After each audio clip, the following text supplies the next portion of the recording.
Welcome back. In the previous lecture, I described cancer, a specific case of Kareem Abdul-Jabbar, the basketball player, and then the history of cancer.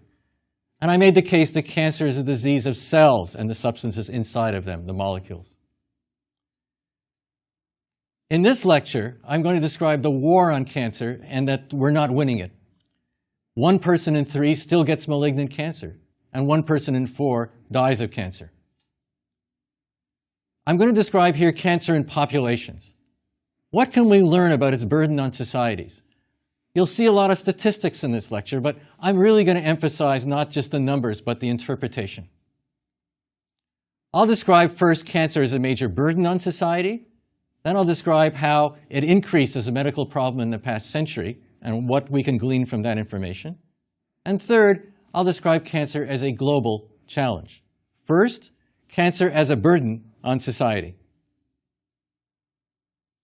13.5 million Americans have malignant cancer. Now let me define that for a moment before I go on.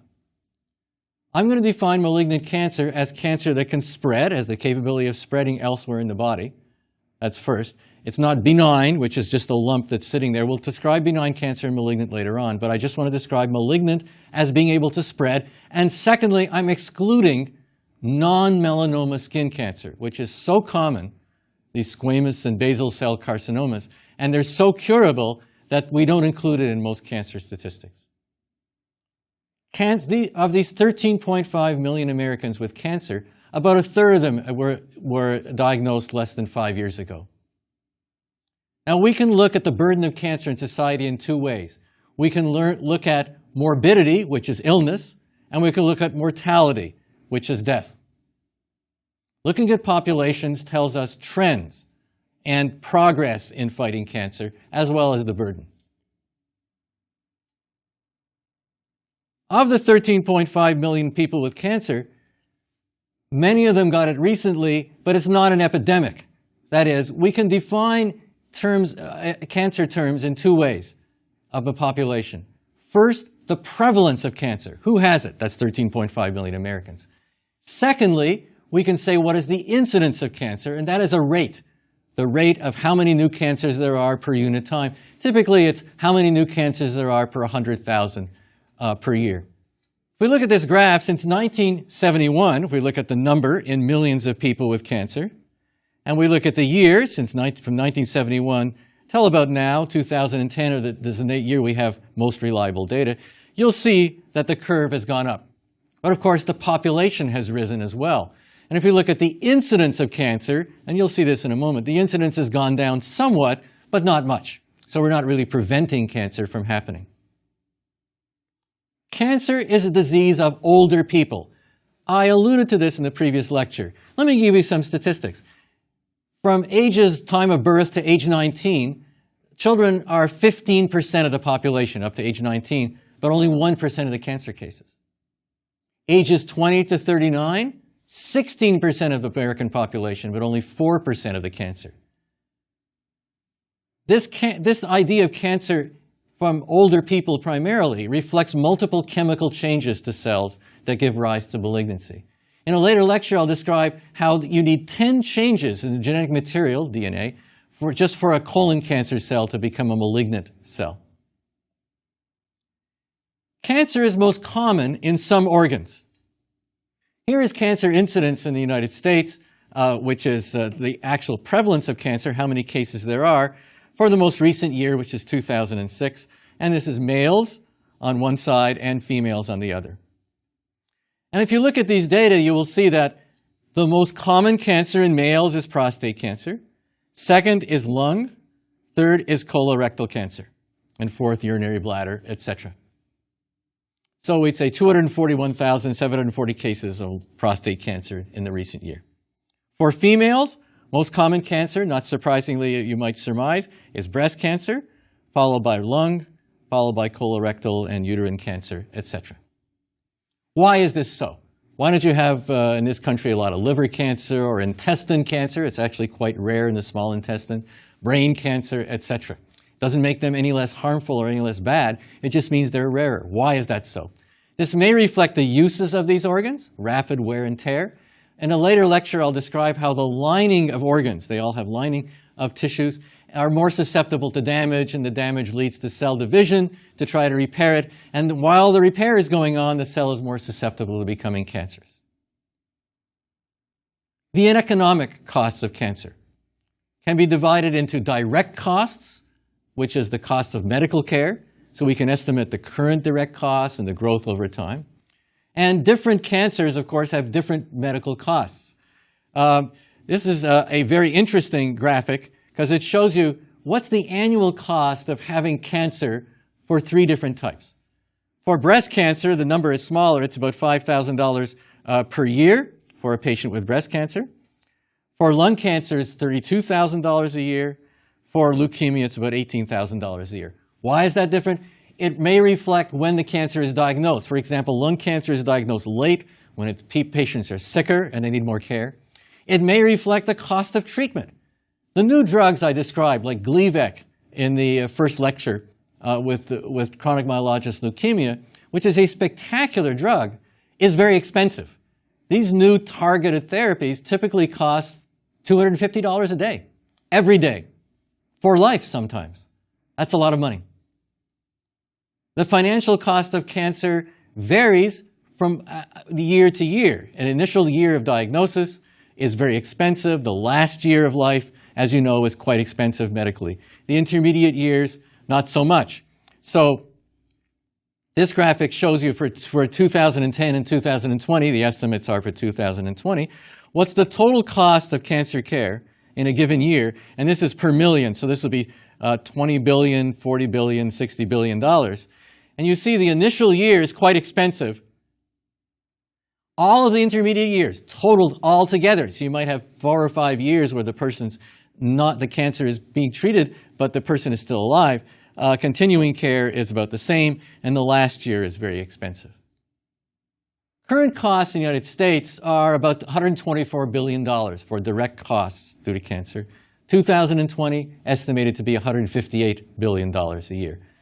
Total healthcare costs, about $2.5 trillion. Cancer is about a couple of percent of total healthcare costs. Of course, there are also additional costs due to cancer called indirect costs. Indirect costs are things like, what's the loss of economic productivity of a person in our economy, buying things or earning things or making things due to cancer? It's about $20 billion a year. If a person dies, of course, there's a loss of economic productivity due to their premature death. That's $130 billion a year because many people die before their life span normally, and they're dying from cancer, and so you have to figure that cost as well. If you add all these things up, the direct and the indirect costs, which is about 50% each, is about $274 billion a year, which is a couple of percent of the total gross domestic product. A serious ongoing question for these expensive diseases is what costs of treatment are affordable by our society. An individual can spend what they want, but our society, through its insurance or through public health insurance, in America through Medicare or military insurance, has to ask the question, how much are we willing to spend for a quality year of life? What is that number? We'll be discussing this later on in the course with some specific examples. So that's what I want to say about the prevalence of cancer, how many people have it, and the incidence of cancer, how many people per unit time. Let's look at mortality due to cancer. Cancer is the second leading cause of death. This is data from 2006, and you see that the leading cause of death in 2006 was heart disease with about 631,000, followed by cancer with 559,000, and third is cerebrovascular stroke with 137. So really, heart disease and cancer comprise about 50% of the causes of death in America in 2006. If you look at trends through time, you see something that is absolutely remarkable. Absolutely remarkable. This is cancer and heart disease in a rate, mortality rate per 100,000 population. How many people per 100,000 die of cancer and heart disease? In a given data, we begin with 1975 and we end with 2005. And in the first graph on the left, it's people who are younger than 85 years. And in the other graph, it's people who are 85 years and older. And when you look at these graphs, you see something absolutely astounding. For cancer, the mortality rate is going down somewhat for both groups. It's beginning to go down modestly. That's somewhat good news. For heart disease, the decline has been absolutely spectacular. Absolutely spectacular. Why would this be so? Why would heart disease go down and cancer not? Well, let's look at heart disease. I'll let you think about the reasons why this would be, and you can't talk back to your video screen, but if you were doing that, someone would stick up their hand and they would say, oh, diet. People are eating a lot better and they're eating less, etc. Well, I'd be skeptical about that. There's a lot of obesity. We talk about an obesity epidemic in society, and so maybe we're doing well and maybe we're not in diet. Maybe that's helping. Exercise. People go to the gym, they're playing golf, they're doing all sorts of activities. That may be helping somewhat. The thing that's really helping has been treatment.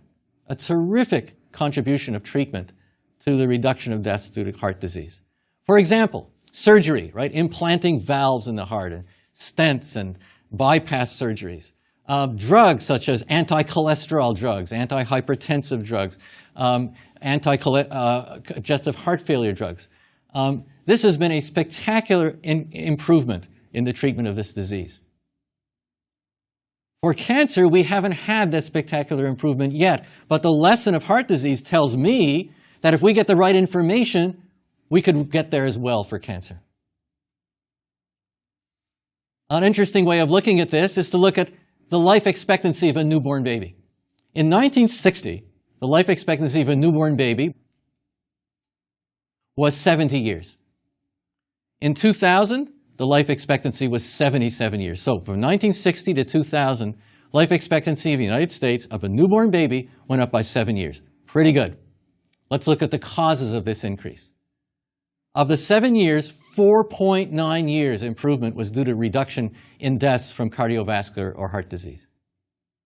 1.4 years of the 7 was reduction of deaths in the neonatal period, that is the period surrounding birth, the first month and the actual birth time and the fetal period. The reduction of deaths due to cancer was 0.2 years from 1960 to 2000, or 10 weeks. That's what all of the war on cancer got us in terms of improvement of lifespan. But hopefully in the course you will see that while we have a long way to go, we have the means to get there. Great potential. I mentioned before, cancer is a disease of older people. If you look at the causes of death in people with different ages, you see the following. For the initial period of life, the first 20 years, the leading causes of death are accidents and assaults. Cancer is third. Cancer is not a common disease among young people. The next 20 years, ages 20 to 39, accidents, suicide, again, the top causes of death. And then we go to heart disease and cancer. After age 40, cancer and heart disease are the major causes of death. And after age 80, heart disease is the major cause. So again, it's a disease of older people. This graph really shows it quite dramatically. This is the rate of incidence, that is cancer per 100,000 people, and mortality, deaths per 100,000 people, at different ages. So 10 up to age in the 80s, 80 to 90. And you see that if we look at the rate per 100 person years, initially the incidence starts going up after age 40, and the mortality goes up after age 40 as well, and age 50 and 60. And it follows the incidence by some years. In other words, after the diagnosis of cancer, then we get deaths due to cancer. Another way of looking at this is to look at the types of cancer that people have and the mortality of the types of cancer. We looked before at the incidence of these. Now let's look at the mortality. And if you look at males, you see that the cancer that is most lethal in males is lung cancer. Lung cancer was second in incidence, but it's first in mortality. Remember, prostate cancer was first in incidence. If you can turn your video back, you will see that. For females, the most lethal cancer is also lung cancer, and breast is second, colorectal cancer is third. Another way to look at this would be to say, well, how many new cases are there of these cancers every year and how many deaths? That's another way of saying how lethal is this cancer. It doesn't mean the same people who are diagnosed are the people who die. It just gives you a general statistic. So, for example, typically for lung cancer, which is a disease I do my research on, by the way, 220,000 new cases a year, 170,000 deaths. For pancreatic cancer, which many of you know to be a highly lethal form of cancer, 42,000 new cases, 36,000 deaths. On the other hand, for prostate cancer, 212,000 new cases, 32,000 deaths. So a much better prognosis there. And for breast cancer, somewhat better as well, 207,000 new cases, 39,000 deaths. Now, this change may reflect treatment, better treatment for certain diseases. It may reflect the rate of growth of the cancer. How rapidly are those cells dividing? It may reflect different diagnosis. When do you get it, early or late stage? But it does tell us we have a long way to go to improve survival in some of the cancers, including lung cancer.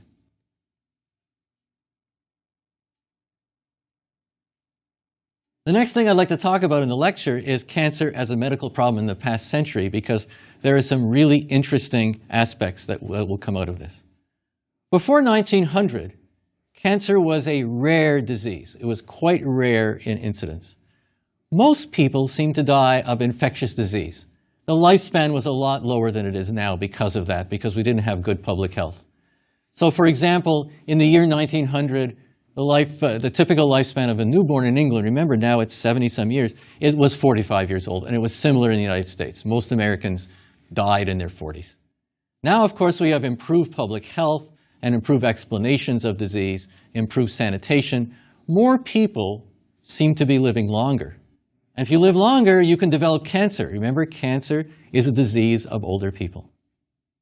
When we look at less developed countries, that is, countries that are not as rich as America and Britain, etc., you know that as these countries get more developed, that is, they become more affluent and more survival, of course, they will live longer. And if you live longer, you're more susceptible to cancer. Let's look at mortality and incidence over the last 40 years or so. This graph shows incidence and mortality of cancer since 1975. On the y-axis is the rate per 100,000. Okay, so for example, here we have 500 people per 100,000 getting cancer in a given year, new cases. On here we have the year from 1975 to the last year we have good data for, which is 2005. The bottom three graphs look at mortality, male mortality, female mortality, and overall mortality, which is the yellow graph. You can see that, as I've shown before, there's been a modest improvement in survival from cancer, and that's been reflected in our data that I showed you a couple of moments ago, that cancer is adding years onto people's lives. Well, it's actually months, isn't it? If we look at incidence, we see something rather surprising. That is, the incidence of cancer went up. Now, wait a minute, when the incidence goes up, does that mean there are more cancer cases, that is an epidemic, there are more people getting cancer? Or does it mean we're finding cancer better? It's especially noticeable if you look at male incidence during the 1990s. There was this giant peak of cancer during the 1990s. What's going on? What could be happening to increase this cancer? And I said there are two possibilities. One, there was more actual cancer, or second, we were getting better at finding it. Well, one of the ways we can answer that is to look at some different kind of statistic. Let's look at individual cancers at their incidence and mortality. Let's look at an individual cancer and see what each cancer was doing during this period of time, because maybe one of the cancers was spiking, and that can give us an idea of what was causing this epidemiologic increase, this epidemic. If we do that, we look at the types of cancer and the incidence. This is for males and females. We see, let's just look on the right in the female, for example. We see a modest increase, for example, in breast cancer over time, some other increases and decreases. We're starting it like we were last time, 1975 to 2005. But here's what we're dealing with the males, right? Remember this huge spike. Everything else is modestly going down or remaining constant. For example, lung cancer is going down slightly in incidence. We'll talk about that in a moment. Colorectal cancer is going down modestly. Urinary bladder is staying about the same. Liver cancer is slightly increased. But there's a huge increase in one cancer, and that's prostate cancer. And I'd like to say that the reason for this improvement, this increase in prostate cancer, was due to the invention of the finger. For males, it's called a digital rectal exam. The physician sticks a finger in the rectum and feels the prostate gland through the wall of the rectum looking for abnormalities. In addition, there was a blood test called a PSA test that was developed, and the combination of these led to more diagnoses of prostate cancer. This, of course, with more diagnoses means huge implications for treatment. And we'll talk about this later on when I talk about screening and the PSA controversy. Let's look at some of the other cancers here, and we'll look at them in a different context. If we look at mortality due to cancer over time, and now I want to look at a longer time span. I'm going to begin here in 1930 and end in 2005. So this is a longer time span because it really tells us something about what was going on. Let's look at lung cancer in females and lung cancer in males. This is for mortality due to cancer. You'll note there was a huge increase in male mortality that began in the 1930s. Why would that be? Well, you know that smoking, of course, is related to lung cancer. When did men start smoking? They started smoking, for many men in America, in World War I. In World War I, the tobacco companies gave men all the cigarettes they wanted in their mess kits when they went off to war. And they hooked a lot of men on smoking. And this is in the 19-teens and early 20s. And you can see that if you get hooked in the 19-teens, 20 years later, there's going to be an increase in cancer. There's this lag time for a bunch of events to happen for cancer to actually become manifest. Now look at females. In females, they didn't go much up in the 1930s. They went up in the 1950s and 60s. What's going on here? In World War II, once again, the tobacco companies saw an opportunity, and the opportunity was, let's give free cigarettes to all the women working in factories. And they did. The women working in factories got all the cigarettes they could smoke. They became hooked on cigarettes and became smokers after World War II. And sure enough, 20 years later, in the 1950s and 60s, there's an increase in cancer. Let me give you another example of information on these types of graphs that we can get that are very instructive. Let's look at stomach cancer. Here's stomach cancer. Over the last century, starting in 1930, went way down to a low level in females, and here's stomach cancer in males, going way down to a low level as well. Why did stomach cancer go down? In fact, stomach cancer in this country used to be the most lethal form of cancer up until the 20th century. It still is among the most lethal forms of cancer in Asia. What would be going on? We can make some guesses. And one of the guesses is smoked meat and fish. You know, before the invention of refrigeration, to preserve meat and fish, what did you do? You would salt it, dry it out a little bit, and preserve it in salt. And when you have salt on meat or fish, and it enters the stomach in the acidic environment of the stomach, there's a chemical reaction that happens with the salt and the breakdown of the proteins in the stomach of the meat, and it forms a very potent cancer-causing chemical. And the potent cancer-causing chemical then causes stomach cancer. So the invention of the refrigerator obviated the need for salt, salted meat and fish, and the rate of stomach cancer went down. It's still high in Asia, not necessarily because they have lack of refrigeration, but in some cases they like to have salted meat and fish, and some of you are familiar with that from places you go to eat. Cancer is a global challenge. It is not just a local disease. How important is cancer relative to other diseases? One of the ways we can study this is to look at a model called the Global Burden of Disease Study. This is a collaboration between the World Health Organization and the Harvard School of Medicine. What they do is they estimate disability-adjusted life years. What does that mean? It means that it's a time-based study combining years of life lost because of premature mortality and years of productive life lost if you're living in a state of less than full health. That's morbidity. So it's combining morbidity and mortality. The Global Burden of Disease Study has very interesting data. This is for 2004, the model going to 2030, the suppositions. If you look down the list of these diseases, of the most important diseases for humanity, The most important disease in 2004 worldwide for humanity was lower respiratory infections, followed by diarrheal diseases, followed by unipolar depression, a very important one, followed by heart disease, etc. You don't find cancer on that list. In fact, for 2030, there'll be an estimated shift in some of these diseases. HIV, for example, is going to go down dramatically as a cause of morbidity and mortality. Other things are going up. By 2030, the most important disease affecting humanity is going to be unipolar depression. When you think about it, 4 of the top 10 drugs that are sold in this country are for depressive illnesses.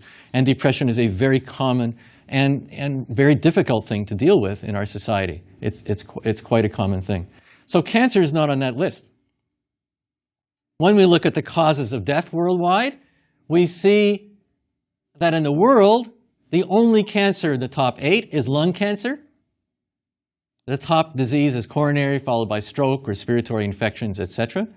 For low-income countries, cancer is not on the list at all. As we know, maybe there's a lifespan issue, or there could be other issues as well. For high-income countries, there are 2 cancers on the list. One is lung cancer, and the other is colon cancer. Looking at cancer incidence worldwide, that is, who gets cancer worldwide, this graphic shows you the redder it is, the more the cancer. It's related to affluence. It's related to countries that have an affluent lifestyle in general. So, for example, North America is quite high, Central African countries quite low, Australia quite high, etc. So as the lifespan increases in less developed countries, it's possible that the cancer will increase, and these green-colored areas will become orange and then red. One hopes that might not be so. Looking at Europe, we have a rise in incidence of cancer in recent years, as we had in America. So here's 1975 to 2005, just like in America. Only here's something you will notice, that there's no big blip here for males and females of cancer. Remember, in the graph for incidence in humans of Americans, there was an increase here, a huge increase. I'm exaggerating it at this time. This is not the case in Europe. And the reason was they were not screening. They didn't do PSA screening, and they didn't do digital rectal exam. So they didn't find the cancer cases as well as we did in America. Some particular cancers increase in particular places. For example, melanoma, a harmful skin cancer in Australia. Some places have serious increases. And so this is part diagnosis, finding it. It's also part behavior, right? They go out in the sun. Looking at cancer in different areas leads to comparisons. And here's a very interesting graphic of the comparisons of the highest and lowest incidences of cancer in different parts of the world that have been reported. Now, bear in mind, not every place in the world we have information on. These are just the ones we have information on. So, for example, for melanoma, it's highest in Australia, Sydney at 31, and 150 times less incidence in Osaka in Japan. That's a lot of difference. For stomach cancer, highest in Japan. We can guess about that in fish and stuff. Lowest in Kuwait, right? For lung cancer, highest in New Orleans and Louisiana, lowest in Madras, India. What's going on? Well, we can begin to make suppositions about it. We can say smoking may be different, eating fish that's salted, etc., may be different. We really don't know what the answer is. These are suppositions when we see data on populations like this. They're hypotheses, they're ideas. They must be proven by real investigations into cancer. This is the role of epidemiology, which will be in the next lecture. So in this lecture, in the previous one, I've described cancer as a challenge to humanity. I've described the history of cancer and the war against cancer that was fought, and it's still going on. I've outlined the course, and I've also described in this lecture of cancer as a burden on society. Not only a burden of suffering of people and of individuals and the individuals around them, but economic and social as well. I describe cancer as an increased medical problem in this century, and those numbers give us some suppositions as to what might be going on. And finally, cancer is a global challenge, and we looked at the highest and lowest rates, and maybe that gives us some ideas as to what's going on.